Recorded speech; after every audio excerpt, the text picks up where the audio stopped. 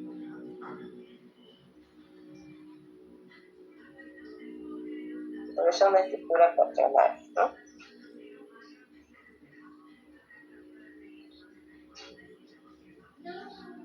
Así.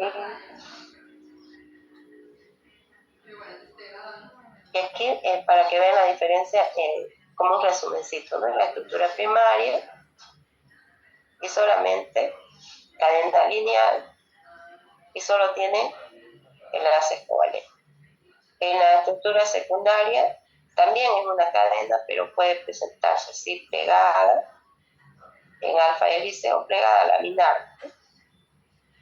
En la estructura terciaria es una cadena polipeptídica, pero varias uniones, por varios enlaces. Y en la estructura cuaternaria tienen 2, son diferentes.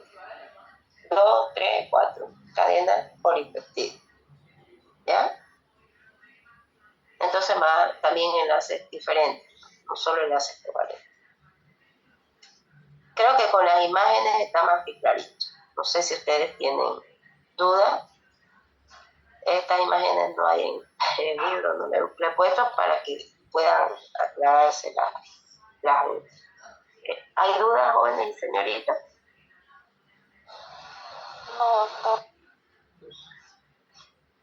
Ahora vamos a ver la desnaturalización. Entonces, si usted somete a la proteína a la acción de agentes físicos como calor, radiaciones, congelamiento, que sea repetitivo, grandes presiones o agentes químicos, por ejemplo, poner una proteína, ponga el huevo en alcohol y va a ver, o en ácido, y va a ver que no va a quedar como estaba, sino va a cambiar, se va a coagular.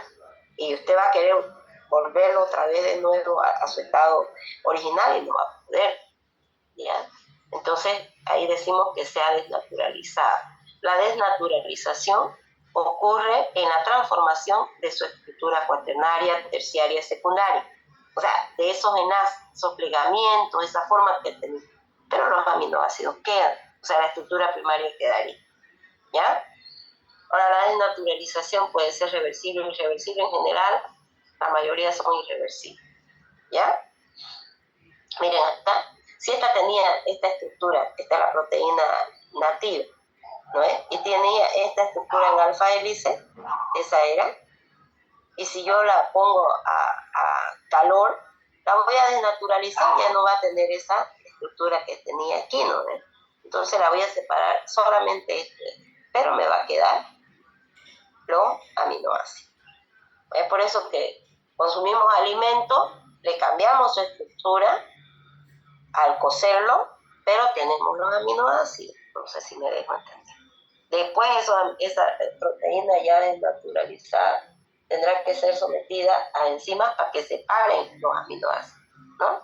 Rompan esos enlaces peptídicos para que se absorban. ¿Ya? Entonces, cuando la proteína no ha sufrido ningún cambio en su interacción con el disolvente, se dice que presenta una estructura nativa, o sea, así como estaba listo. ¿Ya? Se llama desnaturalización de las proteínas a la pérdida de la estructura de orden superior. Como les decía, ¿no? Secundaria, terciaria y cuaternaria. La primaria queda, ya queda la cadena polipeptídica. ¿Está bien? Ahora, la desnaturalización puede ser por calor, dijimos. Tenemos la albúmina del huevo, lo colocamos y lo calentamos en un sartén y se coagula, ¿no? Lo dejamos 1 o 2 horas, volvemos, va a seguir así, se desnaturalizó por completo. ¿Qué perdió? Esa estructura que tenía, pero que eran los aminoácidos, no la cadena primaria. Ahora, las proteínas se clasifican en en dos grandes grupos. Antes se clasificaban en proteínas globulares y las proteínas fibrosas. ¿Ya? Ahora la clasificación en proteínas así simples y las conjugadas o las complejas. Las proteínas globulares son aquellas en las cuales la molécula se pliega sobre sí misma para formar un conjunto compacto. Entonces se asemeja a un esferoide. Les mostré, ¿no? La mioglobina, por ejemplo. Entre esas tenemos albúmina, globulina, y se pueden subdividir en pseudoglobulinas, euglobulinas, y las proteínas fibrosas, aquellas que tienen cadenas polipeptídicas y que se ordenan paralelamente formando fibras. Entre esas tenemos colágeno, miosina y queratina.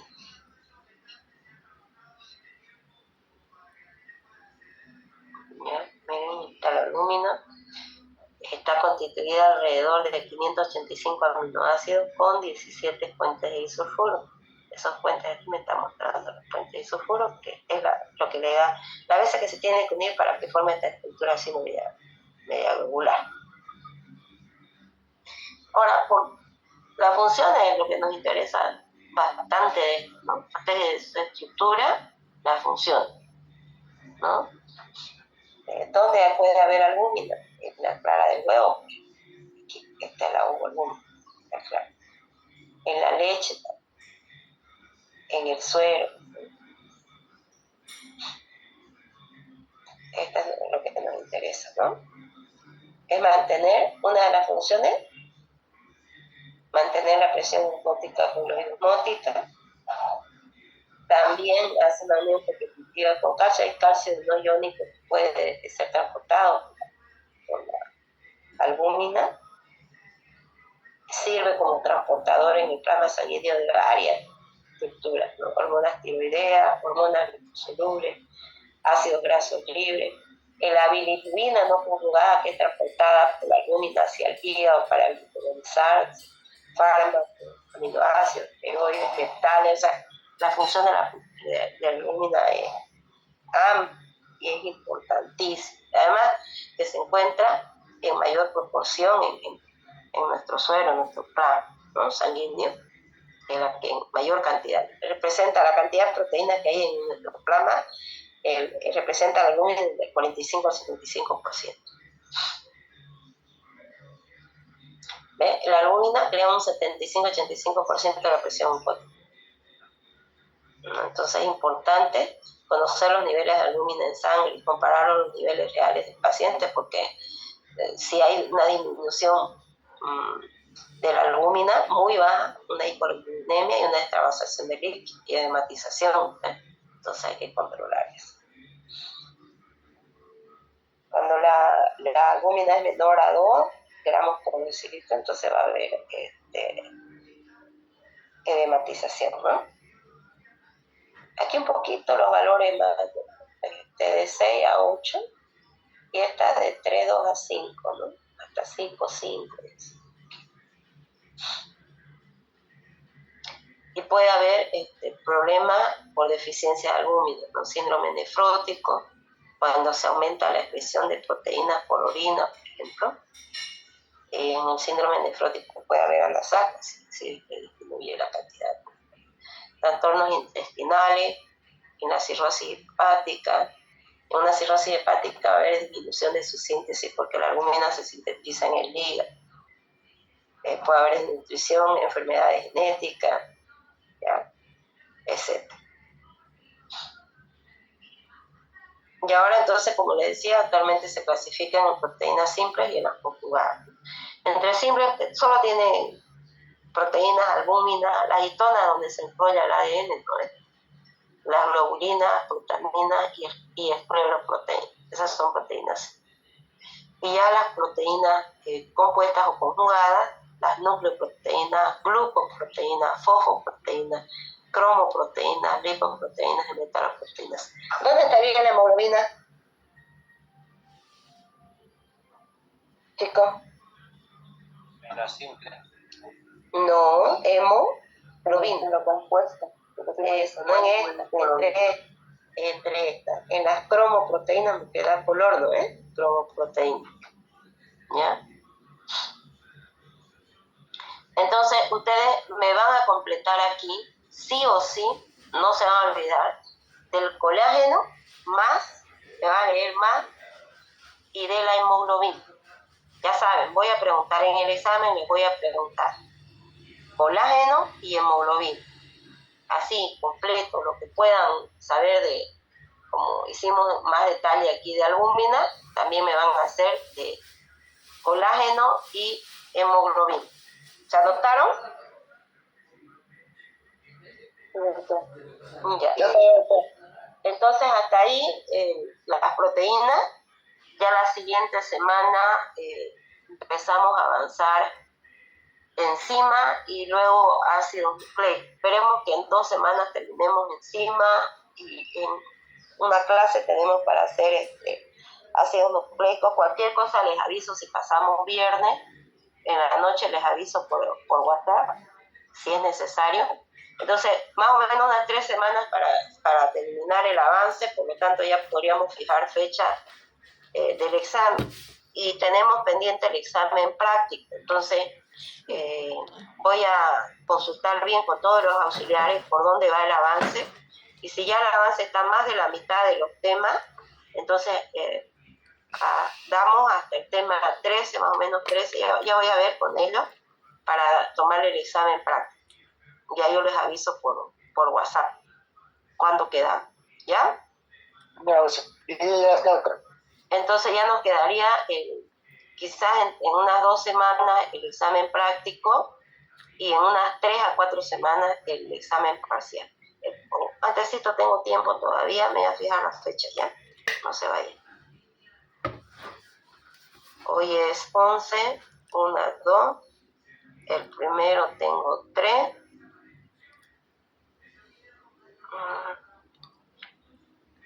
Yo creo que podríamos estar así el miércoles 25, podríamos tomar el práctico y el parcial podría ser entre el 8 al 15, cualquiera de esos días, entre el 8 al 15, ¿ya? Una semana antes podemos tomar el examen también práctico.